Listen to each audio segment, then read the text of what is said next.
I could have never imagined, back then, that I would cross paths with them again and uncover the shocking truth that unfolded.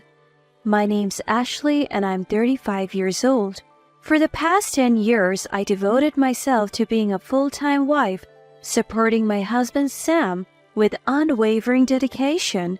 We don't have any kids, but we always told each other that our love was more than enough, that having children wasn't the only way to live a fulfilling life. But then one day, Sam changed. Looking back, maybe it was just his true nature finally coming to surface. You see, my parents divorced when I was little, and I was brought up by my dad. When I was a teenager, my dad finally told me why he and my mom split up. He said it was due to incompatible personalities. Back then, I thought it was such a trivial reason to end a marriage.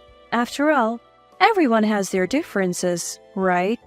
But as I grew older, I painfully realized that differences in personalities, differences in core values, could indeed lead to a divorce. I had to face this harsh reality when my father was tragically killed in a car accident last year. My father, who used to run a construction company, was a craftsman at heart. Even at the age of 70, right before he passed away, he was still actively working, and his experience and skills were highly regarded by his clients. His business thrived, even during economic downturns. He was also endorsed by the church community as a master carpenter. His unique techniques of building church using timber fitted together without nails was among his area of expertise. My father, with his dexterous hands, would always cook for me after work. Even now, I'm grateful for all the love and nutrition he provided me. What's important is not what you get in return from others, but how much joy you can give to them, he often told me. I try to live up to these words by devoting myself to my husband Sam. However, after my father suddenly left this world, Sam seemed to change drastically, as if revealing a hidden side of him. Our conversations never ceased, but they often turned to the topic of my father's inheritance. With your dad's inheritance, we can build our own house, right? We can finally move out of this old apartment and into our dream home. I never mentioned to Sam about using my father's inheritance to build a house. I had planned to save it for our retirement. Moreover, I just couldn't use the money my father had worked so hard for to raise me as a single parent. My father was a serious man who never gambled or squandered his money on frivolous activities. Because of this, he left behind a significant amount of wealth. Up until now, I had always been open with Sam about everything. However, seeing the glint in his eye as he eyed my father's inheritance, I found myself lying about the exact amount. We can't afford to buy a house. My father must have spent a lot on drinks and pachinko because he was lonely. There is much less left than you think, Sam. But there's still enough to build a house, right? No, there's not. We might be able to buy a rundown second-hand house, though. Sam looked as if his world was ending. His eyes were lifeless, like those of a dead fish. It was my first time realizing how money could change a person. I even began to doubt if Sam had stayed with me in hopes of getting his hands on my father's inheritance. However, about 6 months later, on a weekend while I was doing chores and Sam was watching TV, he said, I have something to tell you. For the first time since he proposed, he was addressing me with a serious expression, and I couldn't help but feel a chill run down my spine. I sat down across from him, and as I observed his face, a tear streamed down his cheek. What? I've made you feel bad by acting like I was only interested in your dad's money, haven't I? We don't have children, so we should have plenty of time to enjoy together, but I haven't put any effort into it. Thank you for always being with me without any complaints, even though I leave all the housework to you and we rarely go out on my days off. Upon hearing these words, I felt a mixture of joy and regret for ever doubting him. Tears of joy mixed with tears of regret and fell heavily from my eyes. The look in Sam's eyes as he gently hugged me was the same as when I fell in love with him. As I felt his warmth radiate through my body, I truly felt glad that I married him. From that day forward, no matter how tired he was after work, Sam would always help me with my chores. On his days off, he would even try cooking dishes that he had never cooked before. He didn't get upset even when I was strict with him. Seeing him overcome each challenge made my heart flutter. I felt proud that I had chosen him as my husband, and we lived each day as if we were newlyweds again. But then, 6 months later, things started to change when a letter arrived in our mailbox. Here, this letter was in the mailbox today. It's for you, Sam. Sam opened the envelope carefully with a pair of scissors. Wow, it's been 20 years since I graduated from high school. I've been invited several times, but I never went. The envelope contained an invitation to a reunion from his high school friends. I knew he had been invited to these reunions several times since we got married, but he had always declined out of consideration for me, who had no connection with his classmates. I told him that he should definitely go this time. Don't worry about me, you should go and have a good time with your classmates. After some hesitation, Sam decided to attend the reunion and began preparations for it, which was scheduled to take place in a month. Sam, who rarely went out with anyone other than me, didn't have any stylish clothes and his hairstyle was a mess. He told me that because he could be completely open with me, he didn't feel the need to dress up. Well, I have always been a bit clueless about fashion, and I believe that it's what's inside a person that matters, not the outside. However, since the invitation to their reunion arrived, our dates turned into a tour of men's clothing stores, and I found myself tagging along every week. I realized that his sudden interest in fashion was because of the reunion, but ever since that letter arrived, Sam would often come home late from work. He usually arrived home by 7 p.m., but it became common for him to come home past 9 p.m. He insisted it was due to overtime, and I couldn't verify if his words were true. Sam was the one managing our financial statements, and I hadn't seen them before. I also didn't want to call his company as it felt like I was doubting him. 3 days later, with 2 weeks left until the reunion, Sam returned from work and sat me down in the living room chair to share some news. My sister, Michelle, she's just broken up with her boyfriend she was living with. And now she's staying at a friend's house. But the friend's husband is coming back from a business trip next month. And she'll have no place to live. I have to do something for my sweet little sister. I completely understood Sam's concern for his sister. I have a younger brother who's currently working overseas. Even after I got married, I worried about him and often contacted him. He's a dependable guy, just like our father, but he's too nice and easily deceived. I felt like it was my mission to protect him, so I wanted to help Sam's sister, but since the wedding, I hadn't seen or contacted her. I felt reluctant to use my father's inheritance for someone I barely knew, so I kept quiet. Ashley, didn't your father love helping people? Yet why won't you help my sister? My premonition was right. Sam wanted to help his sister using my father's inheritance. He desperately asked me to give a part of my father's inheritance to Michelle, but I was firm in my decision. I told you before, I have no intention of using my father's inheritance. I decided to save it for a time when we might really need it.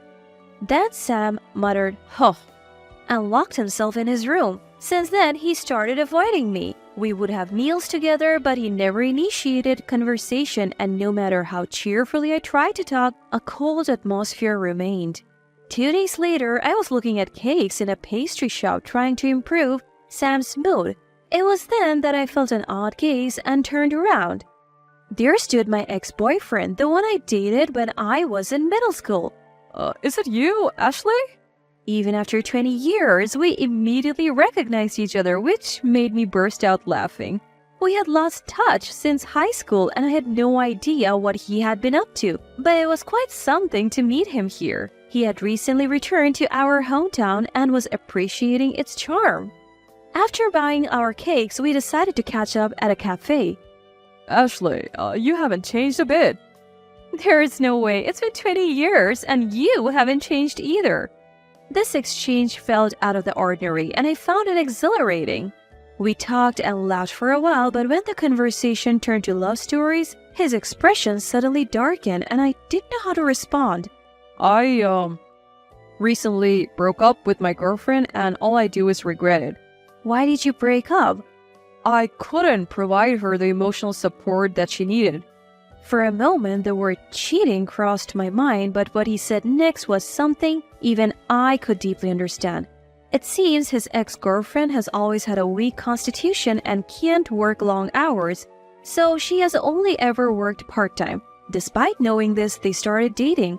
But as he became more and more successful in the marketing industry, she felt she couldn't keep up with him and chose to step back. I have achieved success in my work and can provide a luxurious life, so I told her she shouldn't blame herself even if she can't work much. But she never listened to me and cried all the time. Hearing this, I felt that he was at fault.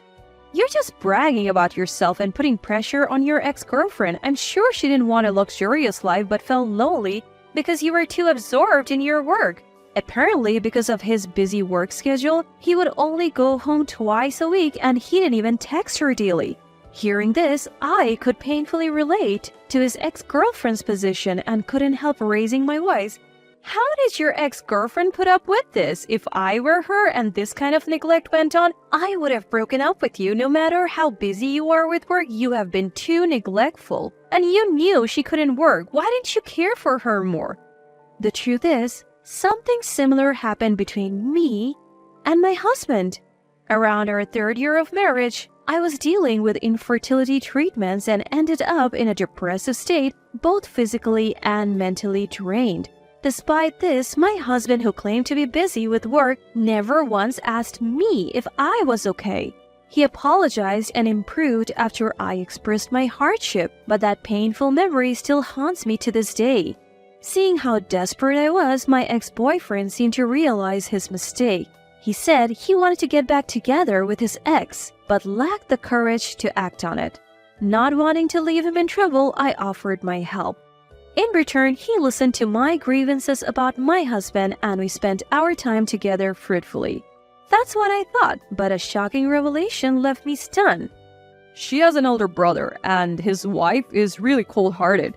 Despite being a stay-at-home wife, she doesn't do any chores and squanders money on night outs. Apparently, he's considering divorce, but she won't sign the divorce papers.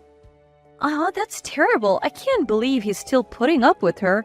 I think so too. That's why he's secretly planning to let loose at an upcoming reunion. A reunion? The word rang my bell. Comparing the details about his ex-girlfriend's brother and my husband, the shocking truth emerged. His recent ex-girlfriend was none other than my husband's sister, Michelle. We were both left speechless by this bizarre coincidence. We shared everything about our domestic situations, and he began to get angry on my behalf. Your husband is lying. He's using his sister to get to your father's wealth? We decided to tell my husband the following day. My husband finishes work at 5:30 p.m. Counting backwards from his usual arrival time of 9 p.m., he should leave his office around 8:20 p.m.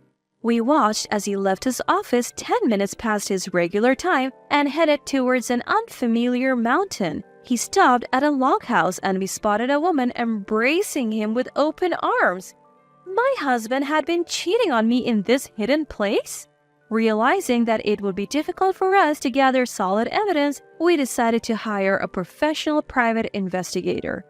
After that, we returned to the local area without assaulting the log house, devised a strategy in the car, and when we acted from the next day, another unforgivable truth emerged for me.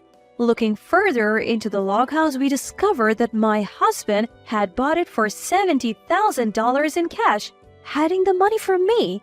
To add insult to injury, a woman with children was living there. To repay his debt, he was planning to use my ex-girlfriend, who is his sister? I'm glad you didn't give him the money, Ashley. If you had, it would undoubtedly have been spent on his mistress. You're right. I never thought he would hide such a large amount of money. It feels like he's mocking me. Maybe we should confront him together.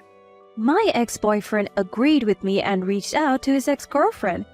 His ex-girlfriend, crying, asked why he had contacted her, but when we told her what we had found out, she immediately wanted to meet me.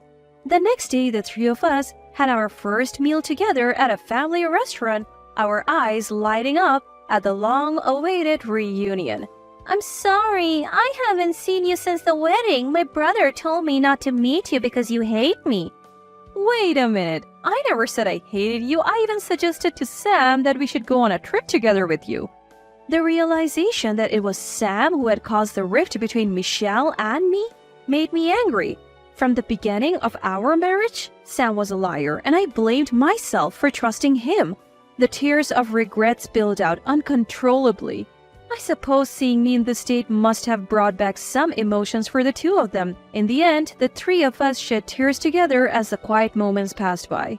Speaking on behalf of my ex-boyfriend, I conveyed his feelings to his ex-girlfriend. She admitted, I have a strange kind of pride.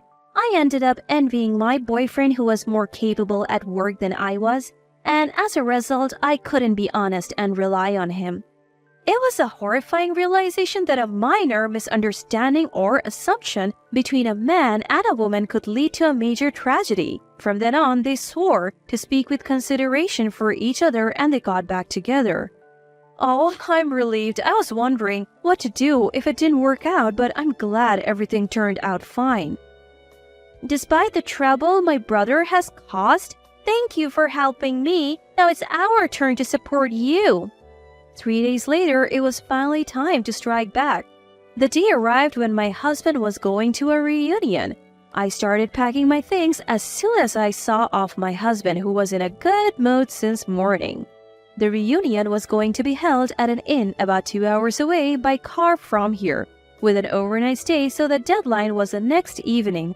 I scheduled to make it in time. Thanks to the help of my ex-boyfriend and his girlfriend, I had extra time and was able to throw away the photos of my memories with my husband. It's strange how love works. I felt refreshed, even though those were photos I cherished so much. What we decided in our discussion was to sell this house first. It was heart-wrenching to sell this house, a memento of my father, but I'm sure he would understand. The following morning, I asked a moving company to transport our belongings to my husband's parents' house. When we three went to my husband's parents' house and told them the truth, they were furious, saying, "We don't remember raising a villain who deceives his sister and wife." They said they would cut ties with their son but treat me as their real daughter. That day, we all spent a pleasant time at my husband's parents' house. And then the next day, I got a call from my husband saying that the reunion was over and he was coming home, and just as I expected, he said this. As soon as I put it on speaker so that everyone could hear, my husband's quarrelsome voice echoed through the room. Hey, let me ask you again. You're not going to give me the house even though I want to take care of my sister, right? No, I'm not. Then get out of the house by the end of today. The old me would have cried if he said something like this, but at that moment not a single tear came out. That's because I now have strong allies, my ex-boyfriend and my husband's family. Alright, but you can only stay in the house for another 3 days. My husband was silent for a moment, seeming unable to comprehend the situation. Huh? Well, what do you mean? It's your father's house, right? Don't try to respect my father now. I'm going to buy souvenirs. Let's eat together. My husband suddenly started trying to please me, but it was too late. 3 hours later, he called again, panting and flustered. Hey, where did you go? There's only my stuff left. What's going on? Then the next moment, my husband's sister screamed at the phone. It's disgusting to try and turn Ashley's house into a love nest with your mistress. At his sister's sudden shout, my husband seemed confused and the room fell silent for a moment.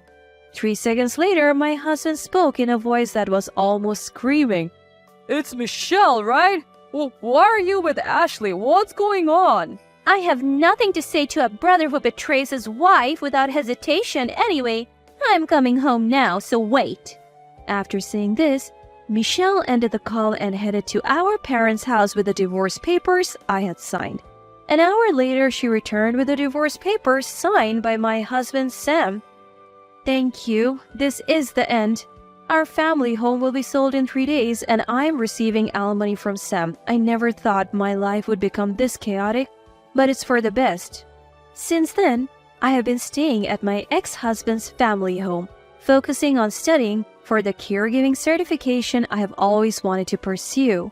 My ex-husband sold the log house he owned and seems to be living quietly in a small apartment with a woman he had an affair with. I feel so refreshed now thinking if you're satisfied with such a man, go ahead and have him. I'm confident that a better person than my ex-husband will come into my life. As I tell myself, keep going, Ashley. Every day I'm living a fulfilling life.